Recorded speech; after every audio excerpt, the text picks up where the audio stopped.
to the society, and it's not going to be good for the citizens. Now, they stated that the government has the right to grant them amnesty. But ladies and gentlemen, the government grant them amnesty at will the government grant them amnesty at the expense of the lives of other citizens? The answer is no.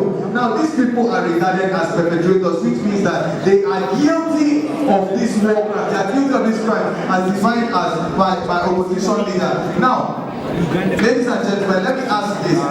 Now, that point doesn't hold in this debate. Now,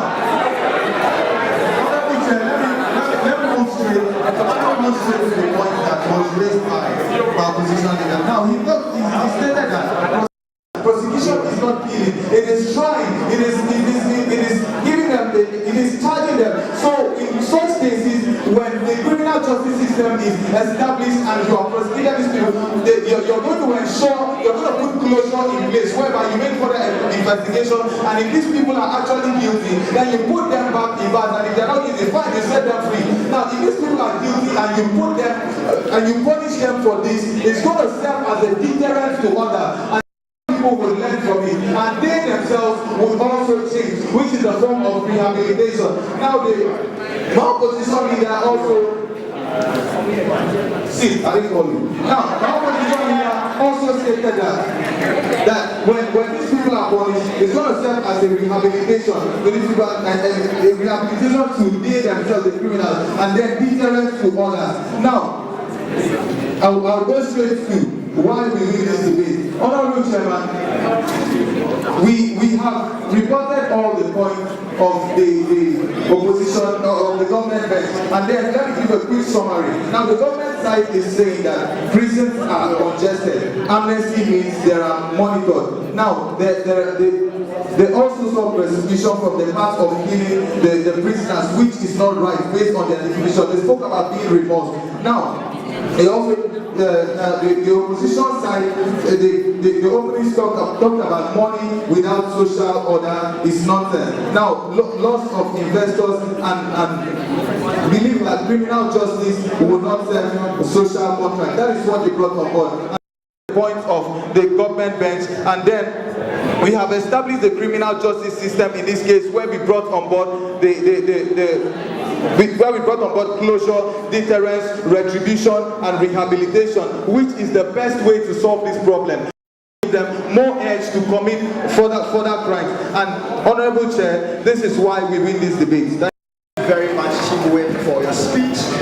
And this obviously brings us to the end of the grand finale for the novice category. At this point, we would expect the speakers to take their seats, and we'll go back and do the deliberation.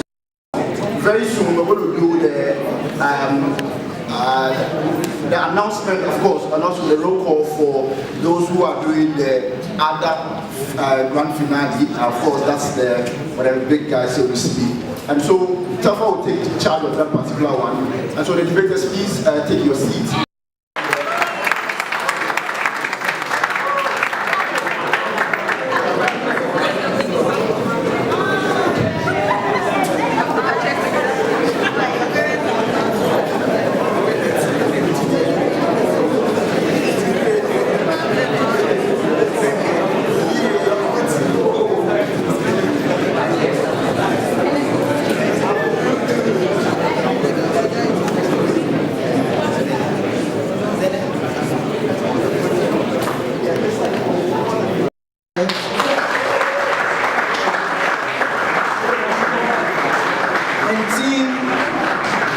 Closing opposition. Can I have a representative each from these teams? So Aflao, Bompata, Gadieso, and Shidi, a representative each for all teams, please. Karim, Dion, Faithfulness, Afote, Shivona, Derek, Perez, and Lawrence. Established to play diverse roles. Established to play diverse roles in promoting active citizens' participation, in promoting active citizens' participation in policy decision making. It's on the page. In policy decision making, safeguarding the enforcement of human rights, safeguarding the enforcement of human rights, and advocating for the strengthening of democratic values. And advocating for the strengthening of democratic values through research. Through research. In Ghana, for instance,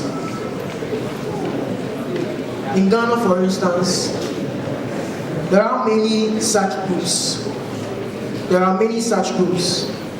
Example, Imani, IDED, etc. In Ghana, for instance, there are many such groups. Example, Imani and the Institute of Democratic Governance, IDED. Motion.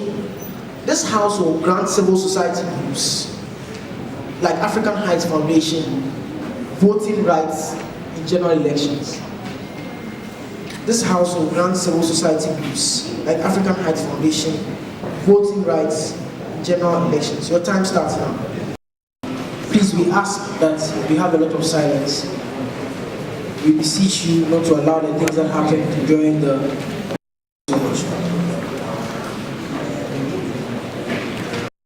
final of the Ghana University Debating Championship. In opening government, Team Dadieso, Team Bompata. In closing government, Team Aflao.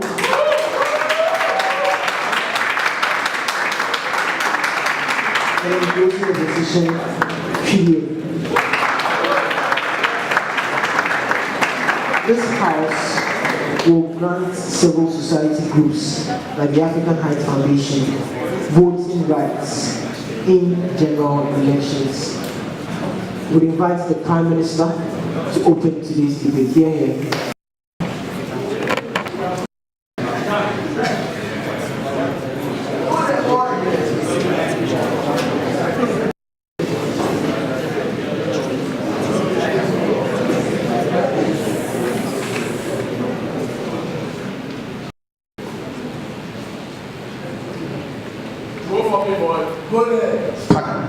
There is a need for us to make the post very credible.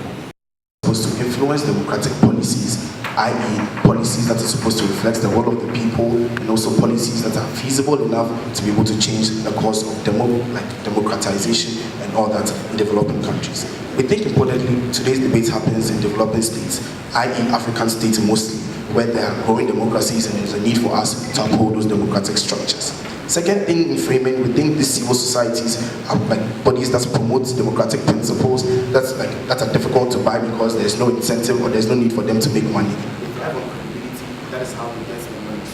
There's a need for us to have credible, accurate information and policies that are feasible enough to be implemented so that we don't have last year's debates finals again. Importantly, last year I spoke to you about voting. This year I'm going to say the same thing. Voting is a voice of opinion of a certain group of people. We think importantly, everybody's opinion should count, but more importantly, when there's a body that is supposed to shape discourse in the country, i.e. Ghana, Togo, that's supposed to maintain democratic structures, we think it is okay. These guys should not argue politicization again because the EC also has a vote.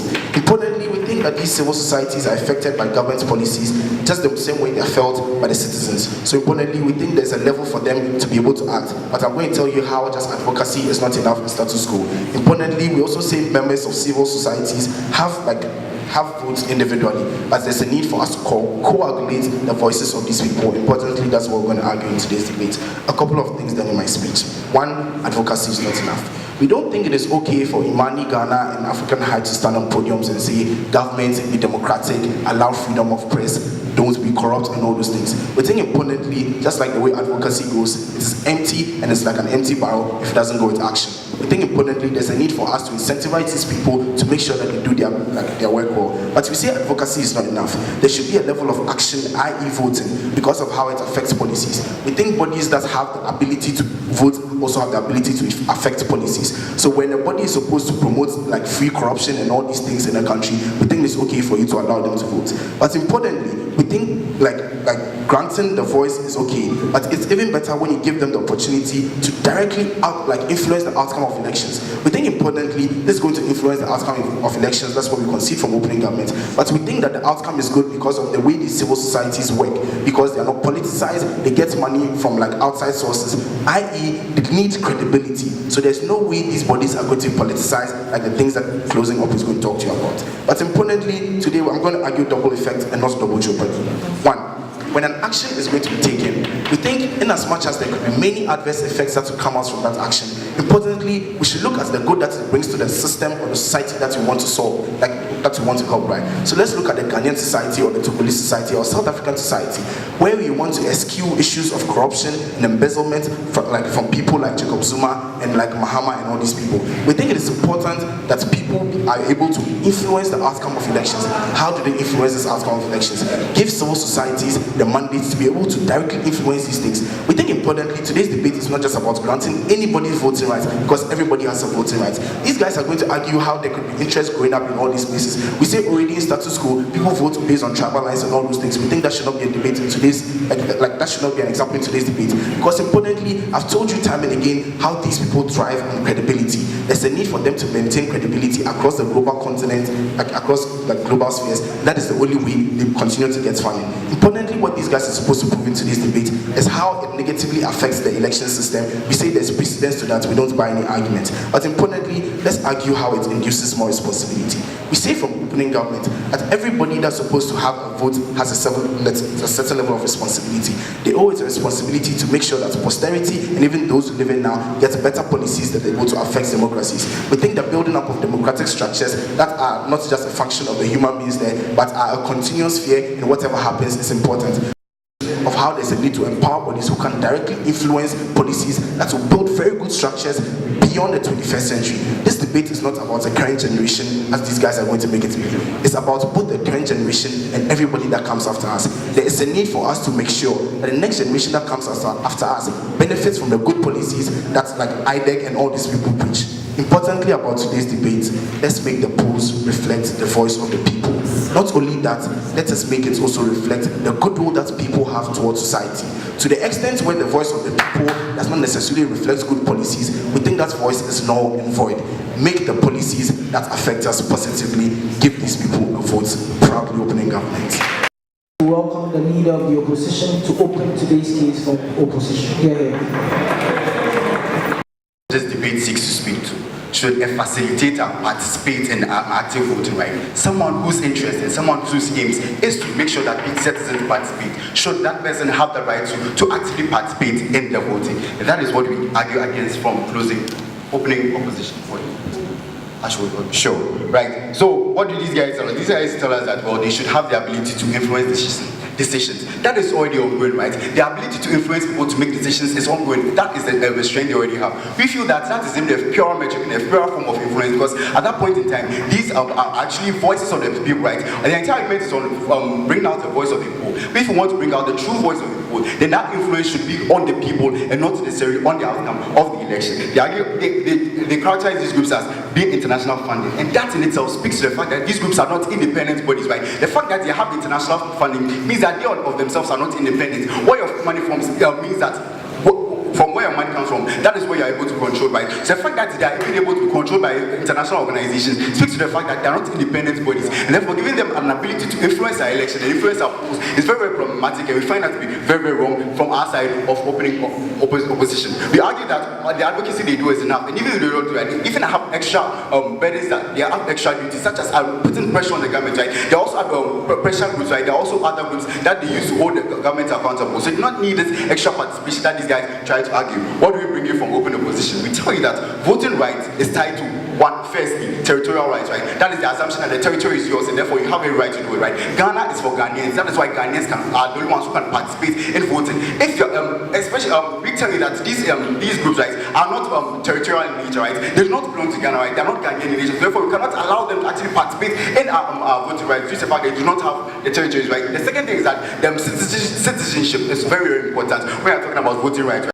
Societies requires a certain level of social capital, right? At that point in time, this means that it's not openly available to everybody, right? Not all citizens have the ability to actively participate in these civil societies, and at that point in time, it becomes actively participate in these civil societies, right? At that point in time, we are giving double vote to a certain group of people, a certain class of people, which not everyone can participate in. That's very problematic, and we do not buy into that. We tell that even social capital in itself is exclusionary, and we do not believe in it. Now, what are the aims of democracy, and how does this go against it? We tell you that representation, right? Representation is the first thing, right? It doesn't. At the end of the day, when these groups have the ability to participate in our voting, the elections does not truly represent the views of the people, but not the views of the people, and then another entity, an entity which is in itself not independent, an entity which is already which is already some certain citizens who have already voted, right? There's a double vote by some citizens, which does not truly represent the views and wholeness of the views of the citizens, right? Tell you that participation, right? It dilutes the strength of the participation of citizenry, because now you have certain groups of people that have more group, right?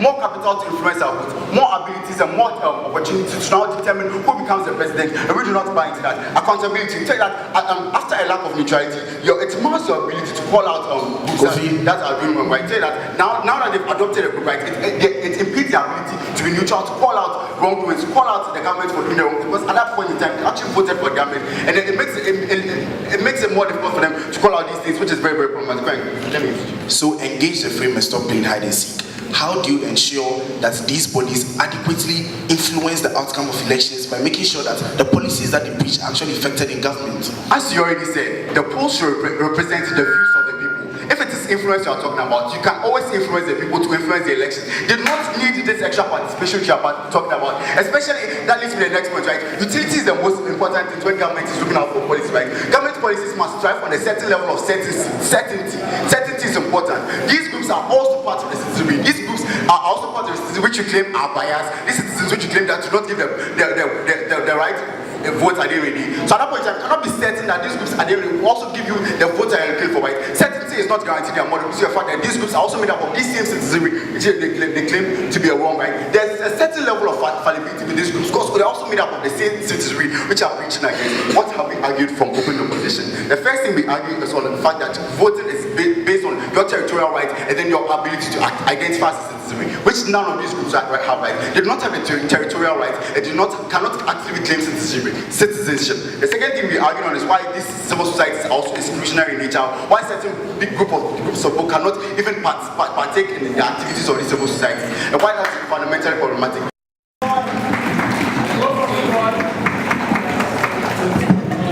We would like to thank the leader of the opposition for that speech and welcome the Deputy Prime Minister to extend the keys of opening government here.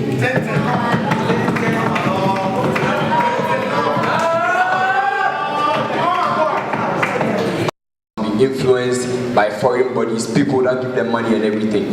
Then he turned around to argue that when you give them the chance to vote, now they'll be influenced and all these things. We think giving voting rights, these are dangers that come with just the existence of civil rights. We think that we need to analyze the debate from a cause and effect perspective, where whatever harms or benefits are rising just out of the granting the votes and not other harms that exist due to like civil rights and everything. So that's how we deal with the idea of the influence and the credibility and all these things. Second thing he argues is that voting is based on territorial things, citizenship and people who pay taxes and everything. We tell you that issues about citizenship and all these things is supposed to prove some kind of loyalty and goodwill. That's because someone is a citizen, he's inclined to make the good choice. In the case of civil societies, loyalty and goodwill has already been proven because they are already part of democracy and they want to make it better. But second thing, we tell you that like voting is also a function of rationality. That's like the main issue about voting. Otherwise, everybody who is a Ghanaian and under 17 would have been voting. But then it's also about rationality. But then when civil societies have proven that they have this rationality and can act because of the data and everything, then it's right for us to do these things. And last engagement on that is that like laws actually evolve over time. That's why previously prisoners weren't voting, but now they vote. If progressively it's important for civil societies to vote, then we think it's okay, and this argument doesn't make sense here. Then he talks about politicization and the need for them to stay neutral, about double voting, accountability and all that. First engagement is that already these actors or the people involved in this kind of societies already seem to be partisan. Even the electoral commissioner herself like has a vote and is able to vote. So issues about like people being partisan and all these things, people already agree to those things. What we need to do is to find out a way to let them express these things such that it's no more partisan, but it's actually political, and then gives them room for them to express themselves as the supreme expression of political participation. We tell you that people can do every other thing and then say that they are part of democracy. You can go onto the streets, you can do everything that you want to do, but until you have the opportunity to vote, we think that that's the supreme and the best thing that you can do. To us, other forms of participation like advocacy and all these things are very important, and civil societies still have that right to participate and do all those things. The addition is the vote. We will feel that is the highest expression of the political role, and we should give it to these civil societies, especially when they've already proven intent, the goodwill, and then the capacity for them to be able to make good and rational decisions in African countries where decisions are usually very irrational and biased and based on like personality politics and all these things. So we feel that that's why voting is very important in this circumstance. But second issue we bring to you is about how participation in the political process always has to be as direct as possible. That's why like we even have general elections in the first place. Otherwise, people could always complain about the government, but we give them room to make a direct influence into the electoral system. The second thing that I bring to you, how this thing gives a better governmental and international image. We tell you, when African countries are seen to be very corrupt and oppressive and they are not giving room for anybody, then like one of the best ways that you can improve this kind of image and show that Africa is actually democratic and like giving a lot more room to these guys is to let them have a direct say in what happens. Because like when you try to repress their views and all these things, but then you still give them the chance to vote, that's the best way that you can do this. Because issues about whether you let them express themselves and all these things are very subjective. But when it's an objective thing like you going to vote, nobody can argue with you that you're not giving them room for them to express themselves, because there's room for them to vote. And we think that's one of the good ways that these governments can improve their image and everything. And secondly, on the issue of like recognizing minority rights, which I've already argued, how it gives them more room to express themselves and how they are better protected under this model and everything. Mr. Speaker, we feel that the main issue in this debate should be very simple.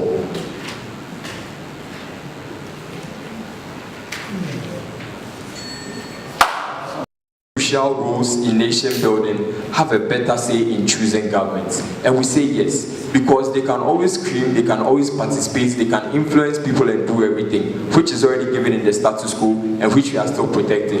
What we want to add is the right for them to vote. What these guys need to justify is just like giving them the chance to vote, how it's worse off than whatever influence they already have and how it makes the nation worse off. We are proud to always give civil societies who play a crucial role in governments more chance for them to like engage and then directly influence the system. We tell you, so long as civil societies exist, whatever thing that you think is wrong with them already exists. But then when you give them the chance to vote, now they have more legitimacy to advocate because they have a direct say in the system, and that's what we should always advocate for. When people have better ways of directly influencing the system, and we of opening governments have never been this proud to propose.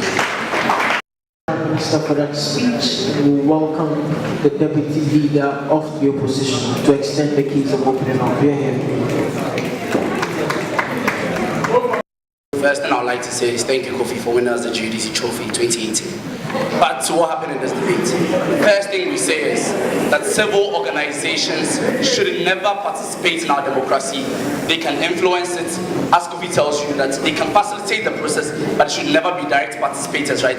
So when JJ makes an analysis about how there's a need for them like to directly affect this, right? We say the nature of these like civil organizations is to facilitate the democratic process, right? But not necessarily to like participate in it, right? So then they need to explain to us why there's a need for us or for them to move from like the facilitation process to like a participation process, right? And Kofi does an analysis to you on how this negatively affects like our democracy, right? But certain arguments like that came in this debate. So JJ tells us that see, advocacy is not enough, right?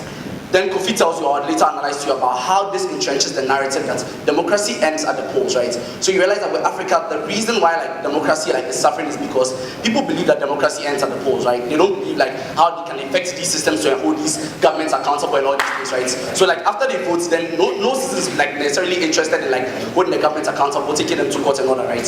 So once you do this, you entrench that narrative that like the polls are the only way by which we participate in democracy, right? And they actively tell us that this is the most superior form like of participation, right? But we believe that this is not necessarily true, and even if it is true, by doing this, like you entrench that narrative, which is negative, and that's what has actually been like belittling or like bedeviling like the African like democracy, right? Third thing they talked to us about how these groups like serve some kind of social utility. So there's some need like to give them like votes and all that, right? But like so many other corporate like entities also serve like so much social utility like within our our territory, right? So then in the long run, then that means we're also advocating for the fact that we give the social these corporate organizations like voting rights and all that, right? So like the fact that you serve social utility is not enough. Kofi analyzes the two things that are important in granting a person like voting rights on territorial rights and citizenship, right? But even if those things are not enough, right, I'll still analyze to you how this negatively like affects like our democratic process and our voting process. Tintin brings it's virtually not. Tintin says the existence of like manipulation like could already exist, or that propensity of manipulation could already exist in the current status quo. Kofi shows you that because people are not like directly involved in our democratic process, even if that is true, right, it's mitigated in the current status quo. But what you're just doing is simply like aggravating that like ability of manipulation, because as they rightly concede, like now it's indirect, but now you're bringing somebody who can be manipulated by another group directly into our democratic process, right? So then that increases like that propensity or that harm that could cause, right, even if it exists in the status quo. Now, they talk to us about how these people have expressed goodwill and have made rational decisions, and that should be a metric like for giving like voting rights and all that, right? Like of the country, and shows how you're truly democratic. Like democracy, as they rightly analyze, like rests on the sovereign will of the people, right? So to the extent that you dilute to the sovereign will of the people, they don't necessarily like express how like these people are like how democratic you are, right? And like that necessarily falls out of this debate, right? Have a right to self-determination, which was lost on like OG's case, right? Second thing to talk to you about how it affects like the abstract construct we call the state on principle of sovereignty. So we say to the extent that the state allows foreign entities to make decisions within its like territorial grounds, right, that affects the principle of sovereignty, because that's what sovereignty necessarily talks about, like the state's ability to like exclude like external forces from making decisions within its territory, right? So like that necessarily affects the fictional concept that we call state. Exclusionary nature, right? Like I've never been so proud. So thank you. I'd like to thank the Deputy Leader of the Opposition. And move on to the closing side of today's debate and invite the member for the government bench to open today's case of closing government hearing. A lot of harms that come with giving people the right to vote. From closing government, what we are going to prove to you is that these corporations have legal personhood. At the point where we prove to you that these corporations have legal personhood, we're able to prove to you that they deserve these voting rights regardless of any harms that come to you, even as we engage how those harms are still negligible. Opening government has told you how these people have citizenship because of how they have interest. Like opening government has told you that these people have long-term interest in the state because it is the establishment of the state that allows them to stay flourishing, and because of that they need to they have interest, and because of that is high they need to vote, right, because of the citizenship or their ties to the country. From this state, that only proves the citizenship. So two things we have to prove to show that they have voting rights as persons, regardless of any other harm that comes. So even the opposition can tell us about all the harms. Those harms can also be attributed to persons. They can be attributed to you and I, but it doesn't take away our rights to vote. So we are going to establish the legal personhood to you. So why they are persons? We say that the reason why corporations, and corporations I mean are legal entities, registered legal entities, all sorts of legal registered entities, right? You would like to argue, opposition would like to argue that, well, these people are for non-profit. If you look in the books of Ghana, all